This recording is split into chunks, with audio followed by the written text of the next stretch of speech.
विकसित करना है, भागना है ही नहीं।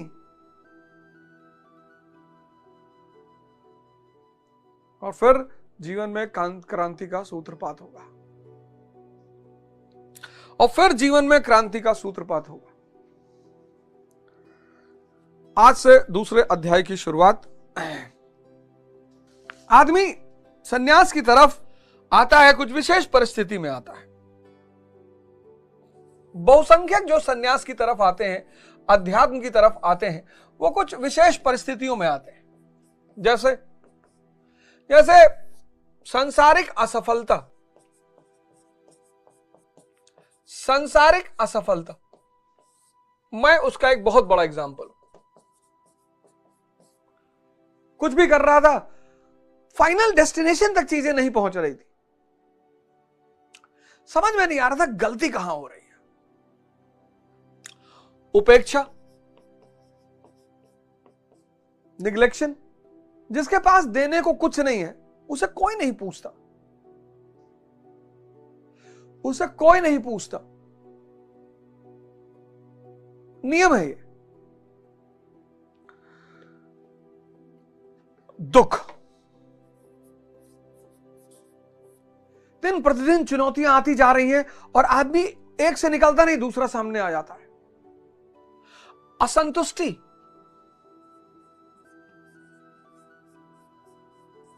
ये कुछ विशेष परिस्थितियां हैं जिसमें आदमी सन्यास की तरफ जाता है। और ज्यादातर लोग क्या कहते हैं, मेरा कर्म फूटा है। कहते हैं भैया हमारा कर्म फूटा है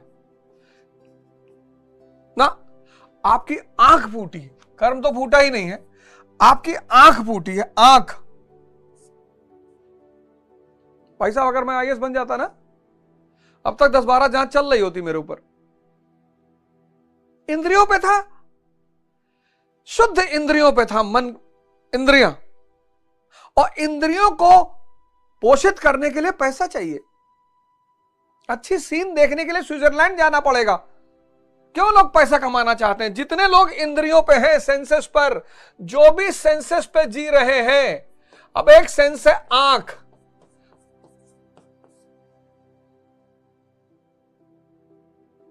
जहां आप रहते हो उस जगह अगर आप 2 साल रह रहे हो तो वही सब चीज देख देख के ऊब चुके हो। अब आगे कुछ नया और अच्छा देखना चाहती, तो आप कह रहे हो भाई स्विट्जरलैंड जाना है, इसीलिए घूमने से मन फ्रेश होता है। अब स्विट्जरलैंड अगर जाना है तो पैसा लगेगा बोरा भर।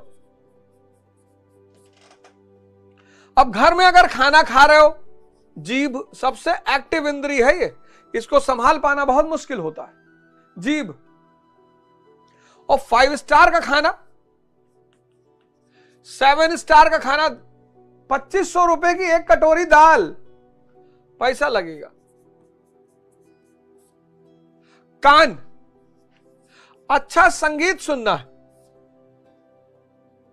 अब लौंडा डांस देखना बिहार का, और फिर ऐश्वर्या राय का डांस देखना, रिहाना का डांस देखने के लिए, रिहाना का डांस देखने के लिए अंबानी ने 75 करोड़ रुपया दिया।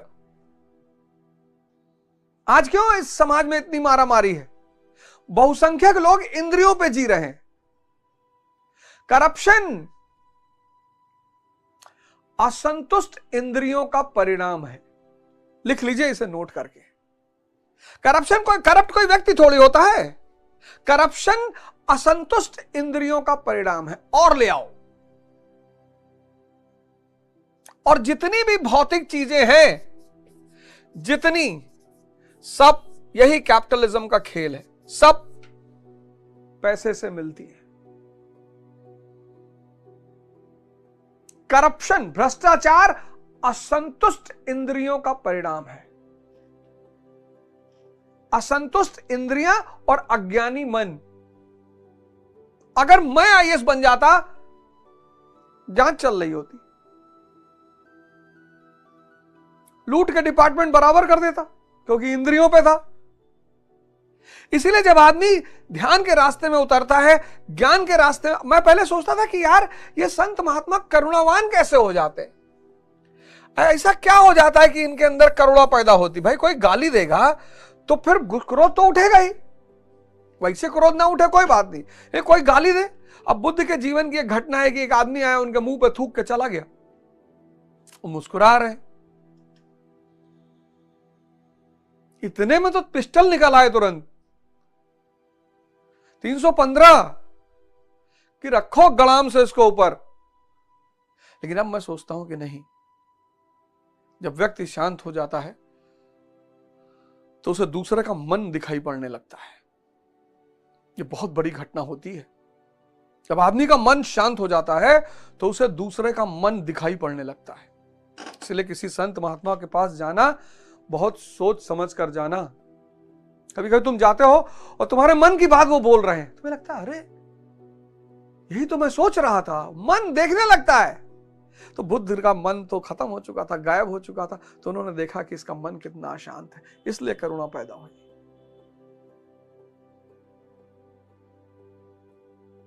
इसलिए करुणा पैदा हुई। सन्यास कोई खुशी से नहीं आता। महाराज जी ने कई बार कहा कि कोई खुशी से सन्यासी नहीं बनता। कुछ परिस्थितियां होती हैं और उन्होंने कहा कि जब वो सन्यास के संस्कार जागृत हो जाते हैं तो आना ही पड़ता है, फिर कोई रोक भी नहीं सकता। पारिवारिक मोह सबसे ज्यादा बाधा बनती है, रूढ़ियां बाधा बनती हैं। अब रूढ़ी का महाराज जी कहते हैं कि हम धर्म के नाम पर हम कुरीतियों के शिकार हैं, इसलिए दोष हमारा है। अब धर्म इतनी बड़ी चीज है। धर्म, हजार बार मैंने आपसे कहा कि धर्म मानव विकास का विज्ञान है। मानव विकास का विज्ञान, साइंस है ये। इसको फिजिक्स विजिक्स से मत, ये भी विज्ञान है, ये भी साइंस है। फिजिक्स के नियम, केमिस्ट्री के नियम सब यहां लगते हैं, कुछ अलग नहीं है। मानव विकास का विज्ञान, जब मनुष्य इंद्रियों से उठकर, सेंसेस से उठकर कॉन्शियस पर पहुंच जाता है।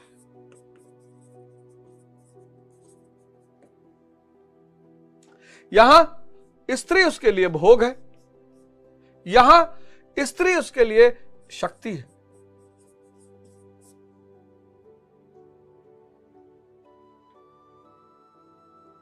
अब विवेकानंद वैश्या को मां कह रहे हैं। लोग गुस्से में अपनी पत्नी को वैश्या कहते हैं। मैंने देखा लोगों को गुस्सा आ जाते तो अपनी पत्नी को वैश्या कहते हैं। पत्नी को गाली नहीं दिया जाना चाहिए, ना उसे मारा जाना चाहिए, वो कुछ भी करे। पत्नी आईना है पुरुष का, स्त्री आईना है पुरुष का। अपवाद हर जगह हो सकता है। सुकरात की पत्नी बहुत खतरनाक थी, बहुत। खौलता हुआ पानी डाल दी थी चेहरे पर, आधा चेहरा जल गया था। अपवाद हर जगह हो सकता है, लेकिन स्त्री पुरुष का आईना है। पुरुष कमजोर होगा, स्त्री उद्वेलित होगी, नियम है ये। इसलिए हर पुरुष को शक्ति पर ध्यान जरूर देना चाहिए। महिलाओं को तो देना ही चाहिए, पुरुष को अनिवार्य रूप से देना चाहिए, अनिवार्य रूप से। और पुरुष को ध्यानी तो होना ही चाहिए। अगर पुरुष ध्यानी नहीं हो पाएगा तो उसे पार्वती कभी नहीं मिलेगी। और छोटे मोटे झगड़े हर जगह चलते हैं, उसका कोई बात ही नहीं। धर्म जो है वो मानव विकास का विज्ञान है। सारे धर्म, मैंने बार बार कहा, हिंदुइज्म, इस्लाम, क्रिश्चियनिटी, सिखिज्म, बुद्धिज्म, इनमें कोई दिक्कत नहीं है। दिक्कत किसमें? हिंदू, मुसलमान, सिख में। हम रूढ़ी का शिकार हो जाते हैं। स्वर्ग जाना है, स्वर्ग बनाना है धरती पर, जाना क्यों है? और जो यहां स्वर्ग में रहने का आदी हो जाएगा वो वहां भी स्वर्ग में रहने का आदी हो जाएगा।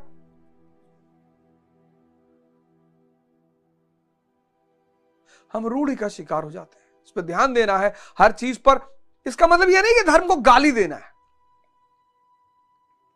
जो भी शंकर जी की पूजा कर रहे हैं और उनके अंदर तीसरा नेत्र नहीं खुला है, इसका मतलब पूजा व्यर्थ जा रही है। त्रिनेत्र। जो भी समय का सम्मान नहीं कर रहे हैं, इसका मतलब वो महाकाल, काल यानी समय, पश्चिम ने समय को पैसा कहा, हमने समय को भगवान कहा, महाकाल। पश्चिम ने कहा टाइम इज मनी, हमने कहा नो, टाइम इज महाकाल, भगवान। जो भी हनुमान जी की पूजा कर रहा है और उसको बीमारी है, ना से रोग हरै सब पीरा, जपत निरंतर हनुमत वीरा। 1 घंटा सांस पर ध्यान दे दो। 1 घंटा बहुत है, 10 मिनट से शुरू करना। जब 10 मिनट सांस पे ध्यान लगाने है तब 15 कर लो, 20 कर लो, 25 को। और जब सांस तुम्हारे पकड़ में आने लगी, यही मंत्र है सांस। डेड बॉडी में सिर्फ सांस नहीं होती है, बाकी सब कुछ होता है। सांस को कमाना है, पूरी दुनिया आपके चरणों में। तो महाराज जी कह रहे हैं कि धर्म के नाम पर बहुसंख्यक लोग कुरीति का शिकार हो जाते हैं, और हर समय कुरीतियां होती है। महात्मा बुद्ध के समय एग्जाम्पल दे रहे, केश कंबल एक संप्रदाय था जिसमें केश को बढ़ाकर कंबल की तरह प्रयोग करने को पूर्णता का मानदंड माना जाता है। बाल बढ़ा लिया, उसी को कंबल बना लिए। कोई गोवर्तिक गाय की भांति रहने वाला, कोई कुकुरवर्तिक कुत्ते की तरह खाने पीने रहने वाला। हर काल में कुरीतियां रहती हैं। ब्रह्म विद्या का इनसे कोई संबंध नहीं है। संप्रदाय और कुरीतियां पहले भी थी, आज भी हैं। ठीक इसी प्रकार कृष्ण काल में भी संप्रदाय थे, कुरीतियां थी। उसमें से एकाध कुरीति का शिकार अर्जुन भी था। इस पे ध्यान देना है, इस पे ध्यान देना है कि शंकर जी की पूजा कहीं मैं गलत तो नहीं कर रहा हूं। अब जो भी शिव का पुजारी है, जो भी भगवान शंकर का जो भी पुजारी है, उसके जीवन में ध्यान ना हो, असंभव। उसके जीवन में योग ना हो, असंभव, असंभव। आदि योगी, महायोगी, ये उनके टाइटल हैं। हमारा जो भगवान कर रहा है वो हम ही नहीं करेंगे। शिव का जो भी भक्त होगा उसको नंदी बनना पड़ेगा, नंदी। और नंदी मंदिर के बाहर बैठे हैं, धैर्य। ऐसे आपको भी नंदी की तरह आंख बंद करके बैठना पड़ेगा। कुछ नहीं, बस बैठे रहिए, सांस को देखिए, प्रतीक्षा करिए। नंदी प्रतीक्षा ही तो कर रहे हैं कि कभी तो भगवान मंदिर से बाहर आएंगे। जाना शिव मंदिर देखना, मंदिर के बाहर नंदी बने हुए हैं। नंदी किसका प्रतीक है? धैर्य का और प्रतीक्षा का। जो भी शिव का उपासक है वो नंदी है। धैर्य उसके पास होना चाहिए, प्रतीक्षा। कुछ नहीं कर, आप कुछ कर ही नहीं सकते। विचार कहां से उठ रहे हैं आपको पता ही नहीं, तो रूढ़ियों से बचिए, धर्म का पालन करिए। संजय उवाच। अब संजय कह रहा है, आप गौर करिएगा, पूरी गीता अगर युद्ध होती तो सिर्फ 4 ही लोग बोलते, बस। 5वां कोई बोलेगा ही नहीं। धैर्य, अज्ञान, अनुराग और प्रभु, बस 4 लोगों के बीच संवाद चल रहा है।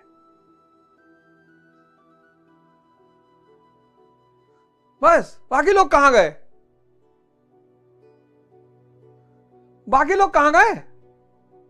संजय उवाच। संजय कह रहा है, तम तथा कृपया विष्टम श्रुपूर्ण कुलक्षणम विषदंतमिदम वाक्यमुवाच मधुसूदन। संजय ने कहा, करुणा से व्याप्त अश्रुपूर्ण व्याकुल नेत्रों वाले उस अर्जुन के प्रति मधुसूदन, कृष्ण का एक नाम है मधुसूदन, मद का विनाश करने वाले भगवान ने यह वचन कहा।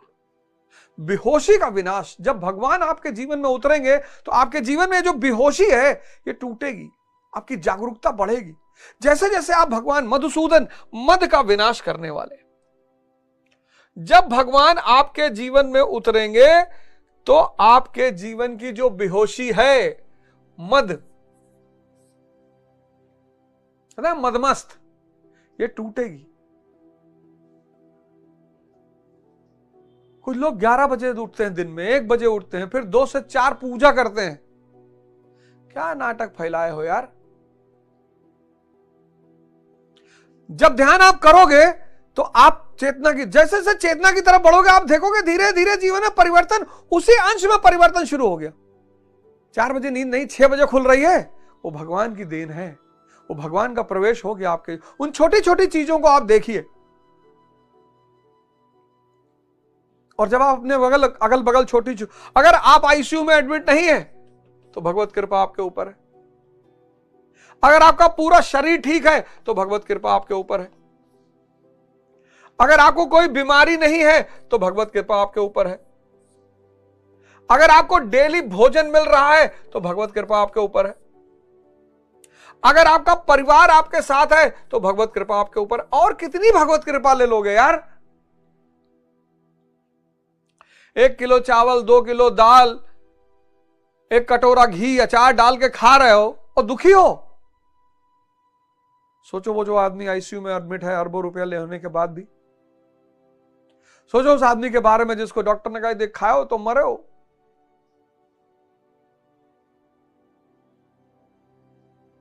धीरे धीरे प्रभु का प्रवेश धीरे धीरे होगा और फिर धीरे धीरे अगल बगल परिवर्तन दिखाई पड़ना शुरू हो जाएंगे। उस परिवर्तन को देखकर धन्यवाद देने का नाम ध्यान है। परिवर्तन दिखाई पड़ेगा, तुम तुरंत धन्यवाद कहोगे। चमत्कार के चक्कर में मत रहना कि यार हवाई जहाज के टिकट लेना और 2 घंटा देर हो गए, इतने भगवान में शक्ति हो तो हवाई जहाज वाले लेट कराई देते। तो नौकर हो, तो नौकर हो बे जो हवाई जहाज लेट कराए दे, टाइम पे निकले हो। और जब हवाई अड्डा जाए है, हवाई अड्डा तो अच्छी जगह बैठे 1 घंटा पहले पहुंच जाओ, चोट हो जाओ।